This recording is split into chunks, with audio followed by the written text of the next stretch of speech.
Hello hello hello, मैं आयुषी और स्वागत है आपका एक बार फिर हमारे चैनल पर। क्या दोस्तों आपको पता है शिनचैन कार्टून असली इंसान पर आधारित है? क्या आपको ये पिक्चर याद है?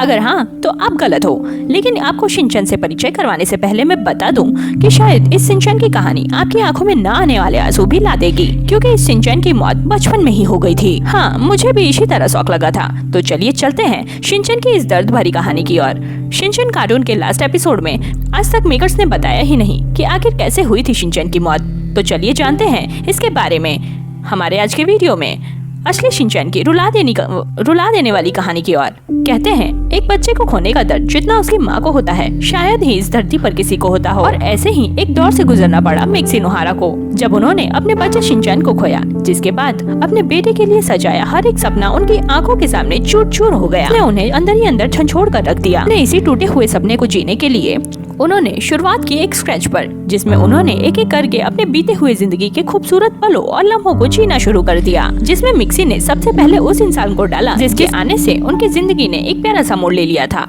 और मैं जिस इंसान की बात कर रही हूँ और कोई नहीं, शिनचैन के पिता हिरोशी नोहारा थे, जो एक अच्छे पति होने के साथ साथ ही एक जिम्मेदार पिता भी थे।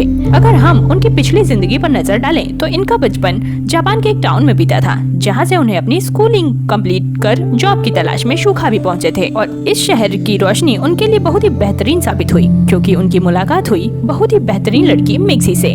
जी हाँ दोस्तों, शिनचैन की मॉम से। जैसा कि हमने शिनचैन कार्टून शो में देखा ही है कि हिरोशी बहुत ही फ्लर्टी मिजाज के इंसान थे, पर मिक्सी से मिलने के बाद जैसे उन्हें महसूस हुआ वैसे आज तक कभी किसी से मिलकर नहीं हुआ था। इसीलिए हिरोशी ने मिक्सी को देखा तब पहली ही नजर में उन्होंने उसको दिल में उतार लिया। और जिस मिक्सी को देखकर हिरोशी का ये हाल हुआ था, योशीजी कोयामा की बेटी थी, जो कोशुको में आने से पहले कुमामोटो में रहती थी। अगर हम उनकी नेचर पर नजर डालें तो शिनचैन कार्टून की शो की तरह ही वो रियल लाइफ में भी काफी केयरिंग इंसान थी। साथ ही उन्हें शॉपिंग करने का भी बहुत शौक था। शॉपिंग करने के साथ साथ ही पैसे को सही तरीके से कैसे इस्तेमाल करना है वो भी जानती थी। लेकिन अगर वो कुछ नहीं जानती, वो ये था कि किसी भी चीज को डेडिकेटली कैसे करना है। तो शो में उनका हर एक दिन डाइट प्लान होता था और दूसरे ही दिन वो चेंज हो जाता था। लेकिन जब उनकी मुलाकात हिरोशी से हुई तो उनकी सुई हिरोशी पर ही अटक गई और उनके जीवन में ये कभी उनकी डाइट प्लान की तरह नहीं बदले, जिसके चलते दोनों अपना हाथ एक दूसरे के हाथ में देकर पूरा जीवन साथ बिताने का फैसला किया। हालांकि समय के साथ उन्हें कई उतार चढ़ाव का सामना भी करना पड़ा, जिसे पार करते हुए दोनों ने जिंदगी के सफर में आगे बढ़ते चले गए। इसी बदलते समय के साथ दोनों की जिंदगी में एक नन्हा मुन्ना बाबू हुआ था, खुशी के छोटे से घर को गुलशन कर दिया। और ये नन्हा मुन्ना सा प्यारा बच्चा कौन था? वो था शिनचैन, जिसके आने से मिक्सी और हिरोशी की खुशी का ठिकाना ही नहीं रहा, जिसके चलते अपने माँ बाप के प्यार दुलार के साथ शिनचैन धीरे धीरे बड़ा होने लगा। इनके परिवार में सब कुछ होने के बावजूद हिरोशी के सुबह जॉब जाने और मिक्सी के घर के कामों में बिजी रहने से शिनचैन को अकेलापन महसूस होने लगा था। लेकिन शिनचैन को कहाँ पता था कि जल्दी उन्हें एक खास दोस्त मिलने वाला है, जो उसकी जिंदगी को और भी ज्यादा खुशियों से भरने वाला था, जिसे किसी और ने नहीं बल्कि खुद ही शिनचैन के शो में दिखाए गए प्यारे शीरो ने भरा। और ये तब हुआ जब एक दिन शीरो बॉक्स में पड़ा हुआ मिला और उसकी जिद करने के कारण हिरोशी और मिक्सी उसे घर रखने के लिए मान गए, जिसके बाद उन दोनों के बीच काफी गहरा रिश्ता बन गया, जिन्हें शब्दों की कोई जरूरत नहीं थी। कुछ कहे ही शीरो शिनचैन एक दूसरे की बातें समझ लेते थे, पर दोस्त होने के साथ ही जब भी मिक्सी घर पर नहीं होती थी तो शीरो शिनचैन का ध्यान भी रखता था। फिर लोहारा परिवार का कभी न जुदा होने वाला सदस्य भी बन गया। शिनचैन के पास उसका परिवार और शीरो ही नहीं, कुसुकाबे गैंग भी थी, जिसका हर दोस्त शिनचैन के लिए कुछ भी कर गुजरने के लिए तैयार था। और शिनचैन के दोस्तों की इस लिस्ट में सबसे पहले पे नंबर पर है तुरु, जो स्टडी में अच्छा होने के साथ ही इंटेलिजेंट और मैच्योर था। इसके अलावा दूसरे नंबर पर नैनी सुकुराडे घर घर खेलना बहुत ही पसंद था, जिसमें माँ के रोल को लेकर उससे सबको डांटते हुए बहुत ही मजा आती थी। लेकिन इन दोनों के अलावा इस फ्रेंड लिस्ट में मसाओ साटो ओजुजुकी भी है। और हमारे शिनचैन को उसके सारे ये दोस्त खास फ्रेंड किड्स गार्डन में मिले थे, जहाँ छोटू शिनचैन इन सब लोगों के साथ बड़ी शैतानियां करता था। लेकिन इतने सब लोगों के होते हुए भी शिनचैन को कहीं न कहीं एक खालीपन महसूस होता था।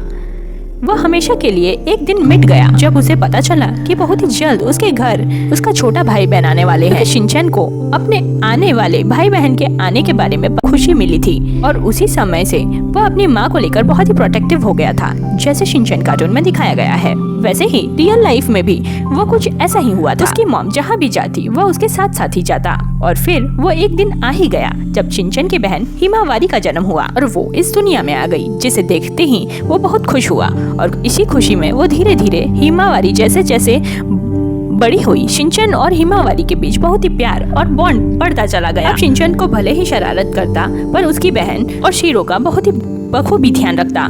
हालांकि हिमावारी चल नहीं पाती थी, लेकिन अपने बड़े भाई को लोहारा परिवार के खुशियों के दिन यहीं तक सीमित थे, क्योंकि अब कुछ ऐसा समय आने वाला था जो उनकी जिंदगी को हमेशा के लिए बदल देने वाला था। जैसे कि हमने पहले ही देखा कि शिनचैन अपनी बहन से कितना प्यार करता था और हमेशा उसका ध्यान भी रखता था, और जब कभी मिक्सी और हिरोशी बाहर जाते तो शिनचैन और हिमावारी को घर में छोड़कर जाते थे। लेकिन कहते हैं ना, किस्मत का खेल कौन बदल सकता है। एक दिन ऐसा आया जब हिरोशी को अपने काम के सिलसिले में बाहर जाना पड़ा, जिसके बाद मिक्सी बच्चों के लिए खाना बनाने के याद आया कि वो कुछ जरूरी सामान लाना ही भूल गई है। इसी कारण से उसे मार्केट जाना था, तो वह बाकी दिनों की तरह बच्चों को घर पर छोड़कर जाने के लिए निकली। और उस दिन अचानक से मौसम बहुत ही खराब हो गया था, जिसके कारण उसे बच्चे को छोड़कर जाना गवारा नहीं था। इसीलिए मिक्सी बच्चों को अपने साथ ले गई, पर उन्हें कहाँ पता था कि जिस अंधेरों से वो अपने बच्चों को बचाने के लिए सोच रही है, उनके बच्चों को निकलने वाली थी। जब मिक्सी अपने बच्चों के लिए सामान लेने मॉल पहुंची, तब वो शॉपिंग में बिजी थी। इतने में हिमावारी बाहर रोड की ओर चली गई। मिक्सी का ध्यान ही नहीं गया। शिनचैन की नजर पड़ते ही वो हिमावारी को पकड़ने के लिए दौड़ पड़ा, लेकिन इतने में ही एक ट्रक दोनों को बड़ी बेरहमी से कुचलकर चली गई और चारों तरफ की जमीन खून से लथपथ हो चुकी थी। लोगों का जमावड़ा जम गया था। जब मिक्सी उस हादसे वाली जगह को देखने पहुंची, तो ये देखकर उसके होश उड़ गए। जिन बच्चों को उसने अपने पलकों तले चीजों से बचाकर रखा था, वह बच्चे बेजान जमीन पर पड़े हुए थे और वह हालात के हाथों मजबूर बेबस कठपुतली की तरह कुछ भी नहीं कर पाई। जरा सोचिए, जिस माता पिता ने इतने दुलार के साथ अपने बच्चों को पाला, मरने की खबर उनके पास पहुंची होगी तो उन्हें पर क्या बीत रही होगी। जिस पिता ने अपने बेटे के बढ़ते कदमों के साथ हजारों सपने संजोए थे, उसी मौत की खबर के कानों में पड़ते ही उनका क्या हुआ होगा। उनके पैरों तले जमीन खिसक गई होगी, उनकी जीने की तमन्ना ही खत्म हो गई होगी। और इस दुर्घटना के लिए हिरोशी ने मिक्सी को जिम्मेदार ठहरा दिया, जिसके कारण हिरोशी और मिक्सी ने एक दूसरे से सालों तक बात नहीं की।